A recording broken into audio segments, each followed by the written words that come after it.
Hey everyone, and welcome back for another deep dive with us. Today we're looking at a topic that's going to be particularly interesting for those of you preparing for the UPSC exams. We're diving into India-US relations during the second term of Donald Trump's presidency. And this is important stuff, folks. You could easily see this pop up in your mains exam as essay fodder. Heck, it could even sneak into your prelim, so pay close attention. You got that right.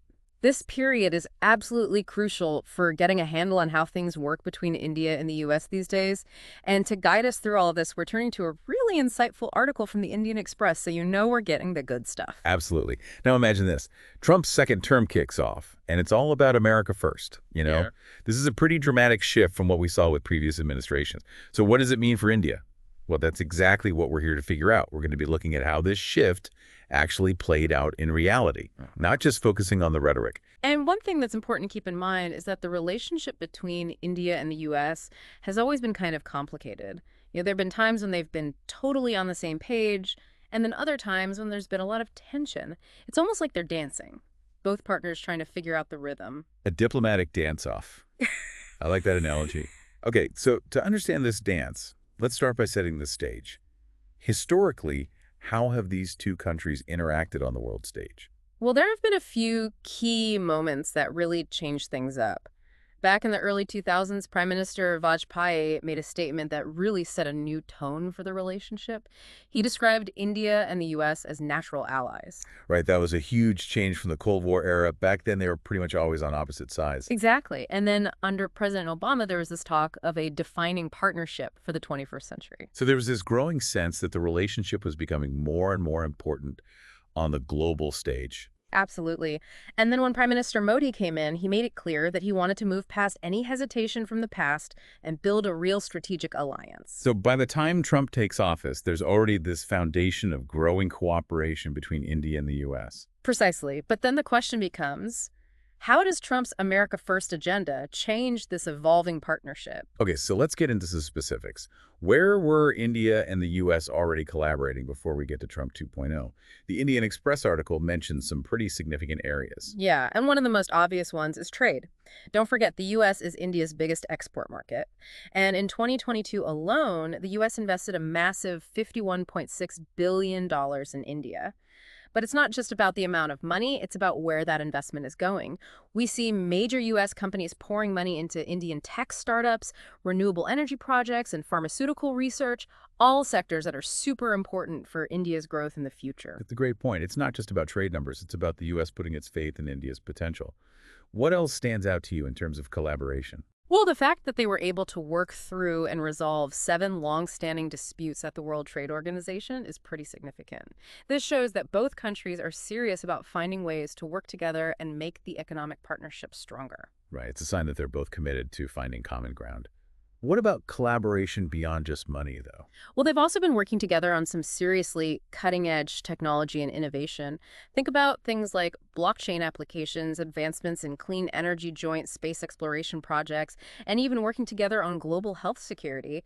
This is high-level stuff that has the potential to impact millions of lives. Absolutely.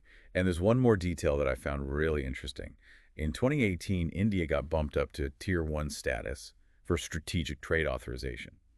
What's particularly interesting about this is that it gives India access to sensitive U.S. technologies, the kind of technologies that are usually reserved for really close allies. I think this says a lot about the level of trust that the U.S. was placing in India at that time. For sure. It shows that there's a deeper strategic alignment between them and that the U.S. is recognizing India's growing importance on the world stage. Now, before we get into the whole Trump era, I think it would be helpful to take a quick look back at some of the important things that happened during his first term. Great idea. It's always good to have that context. What were some of the key moments that defined Trump 1.0 when it comes to India-U.S. relations? Well, one big development was the revival of the Quadrilateral Security Dialogue, or the Quad, as most people call it.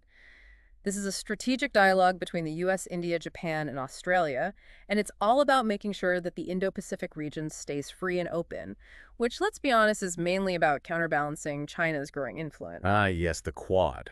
It's a bit of a geopolitical chess match. with everyone trying to outmaneuver each other. Uh-huh, that's one way to put it. And then there was this subtle but really important change. The U.S. Pacific Command was renamed to the U.S. Indo-Pacific Command. That seems like a small change, but I bet it had big implications. What message was the U.S. trying to send with that? It was basically a way of acknowledging that India was playing a bigger and bigger role in the region. It was a clear sign that they saw India as a key player in keeping the Indo-Pacific secure and stable. So by the time Trump's first term came to an end, how is the U.S. viewing India's rise as a global power? Did they see India as a partner, a competitor, or maybe a little bit of both? That's the million-dollar question, isn't it? And it's something we need to keep in mind as we start to unpack what happened during Trump's second term. Okay, folks, buckle up. We're about to enter the era of Trump 2.0 and his thrilling new vision for America. A vision that definitely sent shockwaves through the world, and India felt those tremors, for sure. All right, so let's start with that memorable inaugural address. Trump laid out a very specific plan for where he wanted to take America. He did. And he didn't mince words when he delivered his message. Remember that famous line, "From this day forward, it's going to be only America first. America first." Yeah, it was a powerful statement for sure. And he made his plan for a renewed America very clear, with economic revival at the top of the list. Remember how he talked about boosting domestic manufacturing? He even hinted at using import taxes to protect American jobs. And he went so far as to propose a whole new external revenue service to deal with taxes on imports. In addition to the internal revenue service that already exists. That was a bold move. And for all you UPSC folks out there, this is where you need to start connecting the dots. How might these policies, which are all about protecting American businesses, affect India? Especially considering how much India relies on exports to the U.S. That's right. It's all about figuring out those ripple effects. And then there was his whole stance on energy independence. Trump was totally focused on increasing oil production, and he basically said, "See you later," to climate regulations. Yeah, and that's a huge thing to consider, especially for a country like India, where energy needs are growing so quickly. How would this new energy landscape affect India's search for affordable and dependable energy sources? That's a question that could definitely pop up on a UPSC exam. Definitely something to think about. And we can't forget about Trump's approach to foreign policy. It was assertive, transactional, and he even called himself a peacemaker. He made it very clear that he was going to put American interests first. And that raises some serious questions for India. Absolutely. How can India, a country that really values its ability to act independently on the world stage, manage a relationship with a U.S. that's becoming more assertive and harder to predict? That's the balancing act India had to figure out. How to work with this newer, bolder version of the U.S. while still protecting its own interests. And that's exactly what we're going to explore in part 2 of our deep dive. So stick around. Welcome back, everyone. We're picking up right where we left off, exploring how Trump's America First policies shook things up in the relationship between India and the U.S. And, when we talk about America First, we're not just talking about a catchy slogan. This approach actually had some very real and tangible effects on the relationship, especially when it came to trade. Oh, absolutely. One of the things that really defined Trump's economic policy was his love of tariffs. He was all about protecting American industries from what he saw as unfair competition from other countries. And India, with its growing export market, was definitely going to feel the impact of that. Exactly. Think about the textile industry, for example. It's a huge part of India's exports. And it was right in the crosshairs when Trump started slapping those tariffs on goods coming in from other countries. Yeah, the U.S. textile industry had been lobbying for protection for ages. Yeah. And Trump seemed to be listening to them. He was. And then there's the steel industry. India had become a pretty big player in global steel production, and the U.S. was a major market for them. But Trump put tariffs on steel imports from everywhere, which hit India hard. So it wasn't like he was specifically targeting India, but those tariffs definitely had a big impact. Oh, they did. These tariffs weren't just symbolic gestures. They had real consequences.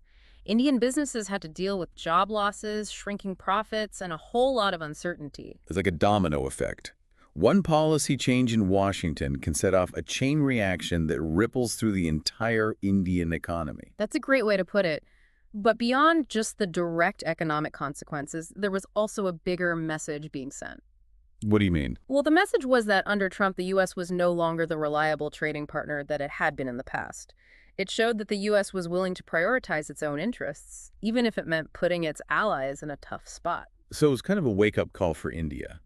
Maybe a push to start looking for other export markets and not rely so heavily on the U.S. I think that's a fair assessment. It forced India to start thinking more strategically about its economic partnerships and to explore different ways to grow. And this kind of ties into the whole Atmanirbhar Bharat idea that's been gaining traction in India, that push for self-reliance. Exactly. So in a way, you could argue that while Trump's trade policies were definitely disruptive, they also unintentionally encouraged India to become more resilient and find new paths to economic success. It's interesting how actions can have unintended consequences, sometimes even good ones.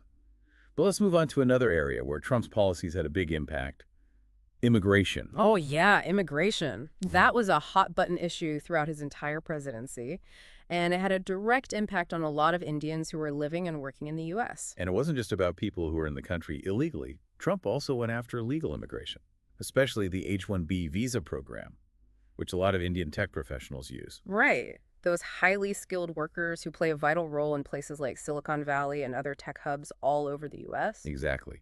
Trump's argument was that these workers were taking jobs away from Americans, that they were driving down wages, and basically hurting the U.S. economy. So he put a bunch of policies in place to make the H-1B program more restrictive, making it harder for Indian professionals to get visas and stay in the U.S. This must have been a big blow to the Indian tech industry, which had become pretty reliant on the U.S. market. It was. A lot of Indian tech companies had to rethink their strategies, look for new markets, and find new sources of talent. It's another example of how a policy that seems to be about domestic issues in the U.S. can have ripple effects all the way over in India. Absolutely. It really highlights how interconnected our world is and how decisions made in one place can have a huge impact on other parts of the globe. Okay, so we've seen how Trump's policies shook things up when it came to trade and immigration. But let's go back to the idea of India's strategic autonomy. How did India manage to maintain its independence while dealing with this turbulent relationship with the U.S.? That's the question everyone wants an answer to, isn't it? India had to walk a very fine line, balancing its desire to build closer ties with the U.S. with its need to make its own decisions on the world stage. Because on the one hand, there's a lot to gain from having a strong partnership with the U.S. Things like defense cooperation, technology transfer, access to global markets. The list goes on and on. It does. But on the other hand, India is very protective of its strategic autonomy. It doesn't want to become too dependent on any single country, even one as powerful as the U.S. So how did India manage to find that balance? What strategies did it use? Well, one approach was to engage with the U.S. on its own terms, finding areas where both countries had shared interests and where cooperation could benefit both sides. Like the Quad, for example. Yeah, That strategic dialogue between the U.S., India, Japan, and Australia. exactly. And it's important to point out that India wasn't just passively going along with whatever the U.S. wanted in the Quad. It was actively involved in shaping the agenda, pushing for a more inclusive and cooperative approach to regional security. So not just blindly following the U.S.'s lead, but finding ways to work together on issues that aligned with India's own interests. Exactly. And another important strategy was for India to keep a variety of strategic partnerships going. Don't put all your eggs in one basket, right? Exactly. And this is where India's long-standing relationship with Russia comes in. Right. Because even though the U.S. was putting pressure on India, it continued to nurture its strong ties with Russia, especially in the defense sector. That's right. And that sends a clear message that India isn't going to give up its strategic autonomy, even if it means sacrificing closer ties with the U.S. It's about having options and flexibility on the world stage. So it's a delicate balancing act, carefully weighing the different interests and choosing a path that ultimately serves India's national interests above all else. Precisely. And this is a really important takeaway for all of you UPSC aspirants out there. Understanding how India navigates these tricky geopolitical situations is crucial for analyzing its foreign policy decisions. Absolutely. But let's not lose sight of the bigger picture here. India's relationship with the U.S. is just one part of a much bigger puzzle. Right. We're talking about a world that's going through a massive transformation, a world where old assumptions are crumbling and new centers of power are emerging. And in this new world, India has a critical role to play. As a bridge builder, a voice of reason, a champion for multilateralism. But India also has its own internal challenges to deal with. Poverty and inequality, climate change, terrorism, the list goes on. And how India tackles these challenges will determine its place in the 21st century. It's a story that's still unfolding. And that's what makes it so interesting, right? Absolutely. So as we wrap up this part of our deep dive, I want to leave you with a question to think about. How did Indian markets react to all the uncertainty and volatility that came with Trump's second term? That's a great question. And it's the perfect segue into our next segment, where we'll explore how Indian markets rode the Trump roller coaster. So stay tuned for part 3. Hmm. And we're back for the final part of our deep dive today. We're shifting gears a bit now to look at how Indian markets reacted to all the twists and turns of Trump's second term. It's a fascinating area where you can really see the connection between global politics and economics. And that's always important for the UPSC folks out there. Absolutely. Remember, the Indian economy is really plugged into the global system. So any big changes in U.S. policy, especially under someone unpredictable like Trump, were bound to have a ripple effect. So set the scene for us. What was the initial reaction in Indian markets when Trump secured his second term? Well, it was kind of a mixed bag, a combination of excitement and worry. You see, right after Trump's election victory, the Sensex actually went up. It was like a burst of optimism. Maybe people were betting on those tax cuts in the U.S., leading to more investment in India. Ah, so it was a classic wait-and-see approach. Exactly. Everyone was holding their breath, trying to figure out what a Trump presidency would actually mean for India. Would those campaign promises actually turn into policies that would affect the Indian economy? It was a pretty uncertain time. So what were the main things that were shaping how the markets felt during this time? Well, one of the biggest factors was the anticipation of those tax cuts in the U.S. The thinking was that if American companies had more money to spend, they might invest more in India, which could lead to economic growth. So potentially a good thing for India. Yeah, but then on the other hand, there was a lot of anxiety about Trump's protectionist policies, especially those tariffs he was so keen on. People were worried about how those tariffs would affect Indian exports and the overall trade relationship. It's like trying to balance on a seesaw with potential benefits on one side and looming threats on the other. Uh-huh. Yeah, that's a great way to put it. And then there was the whole trade war between the U.S. and China. Oh, right. That was a huge deal globally. How did that play into things for India? That's interesting. Actually, some analysts thought that Trump's trade war with China could actually create some opportunities for India. Their logic was that if U.S. companies started looking for other places to manufacture their goods besides China, India could be a strong contender. So India could potentially benefit from a global trade war. That's a pretty thought-provoking idea. It is. It shows that even in a global situation that seems negative, there can be ways for countries like India to use their strengths to their advantage. But we can't forget about another big factor in all of this, the currency market. Ah, yes. The constant fluctuations between the dollar and the rupee. How did those currency trends affect the economic picture? Well, changes in currency values can have a big impact on any economy, and India's no exception. A weaker dollar can make Indian exports more competitive, which is great for Indian businesses, but it can also make imports more expensive, which could lead to inflation. So yet another balancing act for India to handle. Exactly. It was all about making smart decisions, trying to minimize risks, and taking advantage of opportunities in a constantly changing landscape. Sounds like Indian policymakers and businesses definitely had a lot on their plates during this period. But let's zoom out a bit. What does the Trump era tell us about the bigger picture of India-U.S. relations? That's the question everyone's asking, isn't it? And while we can't predict the future for sure, there are definitely some important lessons to be learned from this time. One of the biggest takeaways is that the relationship between India and the U.S. is multifaceted and complex. There are areas where their interests align, like their shared goal of a free and open Indo-Pacific. But there are also areas where they disagree, especially on things like trade and immigration. So it's a relationship that's always evolving with both opportunities and challenges along the way. Exactly. And for all you UPSC aspirants out there, that's a crucial point to remember. The relationship between India and the U.S. isn't static, it's dynamic and needs to be constantly analyzed and engaged with. Right. It's about understanding the historical context, the current dynamics, and the potential paths this important partnership might take in the future. Precisely. And one thing that's clear is that India is going to continue to assert its independence on the world stage, making its own decisions while navigating these complex relationships with global powers. So the key takeaway for our listeners today is that the relationship between India and the U.S.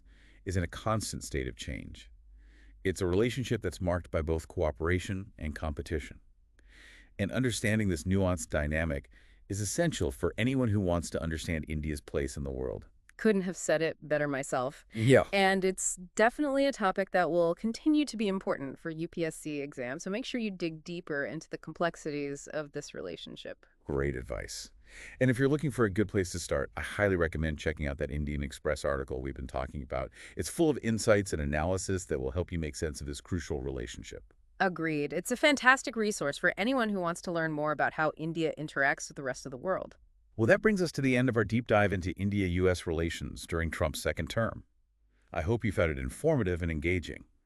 Remember to like and subscribe to the deep dive for more in-depth explorations of the topics that matter most. And as always, keep those brains working and keep exploring the world with curiosity and a critical eye.